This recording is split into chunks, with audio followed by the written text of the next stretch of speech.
Lagay ng ekonomiya, kalakalan, negosyo at iba pa. Atin ang alamin dito sa Ang Pilipinas Ngayon.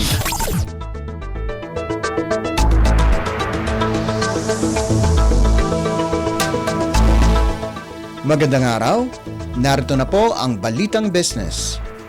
Inihayag ng isang rice miller organization na unti-unting bababa ang presyo ng bigas sa susunod na 2 hanggang 3 linggo. Sinabi ni Nueva Ecija Rice Millers Association President Elizabeth Vana na ang pagbaba ay dahil sa paparating na bagong ani. Anya, asahan na bababa ang presyo ng bigas ng 2 hanggang 3 piso. Sa datos na binabantayan ng Department of Agriculture o DA, ang kasalukuyang stock ng bigas na naapektuhan ng mga nagdaang bagyo ay nasa 55 piso kada kilo para sa regular milled rice at hanggang 57 piso para sa well-milled rice. Lagay ng ekonomiya, kalakalan, negosyo at iba pa. Atin ang alamin dito sa Ang Pilipinas Ngayon.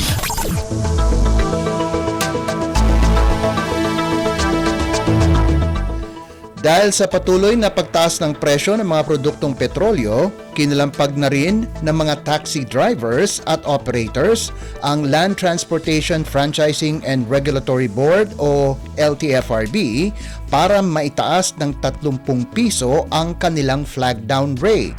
Iginiit ng Philippine National Taxi Operators Association o PNTOA sa LTFRB na konsidera ang kanilang petisyon na maitaas sa 30 piso ang flag down rate sa taxi. Ayon sa PNTOA, humihiling sila na maitaas sa 70 piso ang minimum na pasahe sa taxi upang maibsan ang epekto ng patuloy na pagtaas ng petrolyo.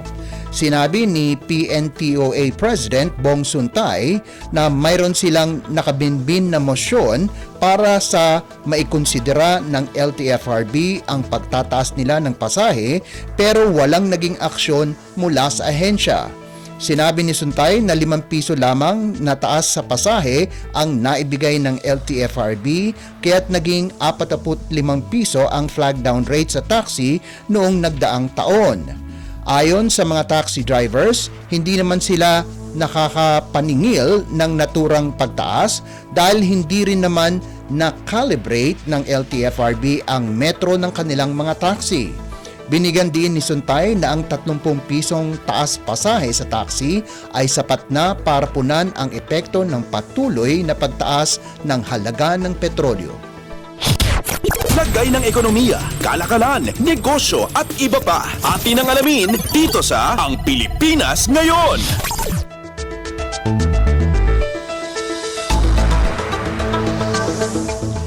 Batay sa 4 na araw na oil trading mula Agosto 14 hanggang 17, sinabi ni Oil Industry Management Bureau Assistant Director Rodelo Romero na inaasahang ang presyo ng gasolina ay maaaring tumaas ng 70 sentimo hanggang piso at 20 sentimo kada litro. Sa presyo ng kerosene ay maaaring tumaas ng 40 sentimo hanggang 70 sentimo kada litro. Habang sa presyo ng diesel naman ay maaaring walang adjustment o rollback na 20 sentimo kada litro.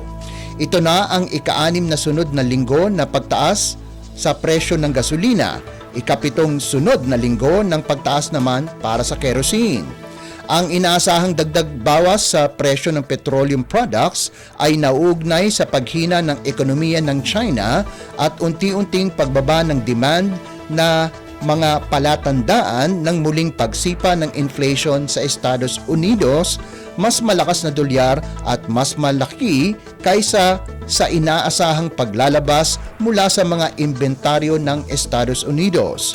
Inaasahang iaanunsyo ang opisyal na price adjustments ng mga kumpanya ng langis sa araw ng Lunes at ipatutupad sa susunod na araw. Lagay ng ekonomiya, kalakalan, negosyo at iba pa. Atin ang alamin dito sa Ang Pilipinas Ngayon.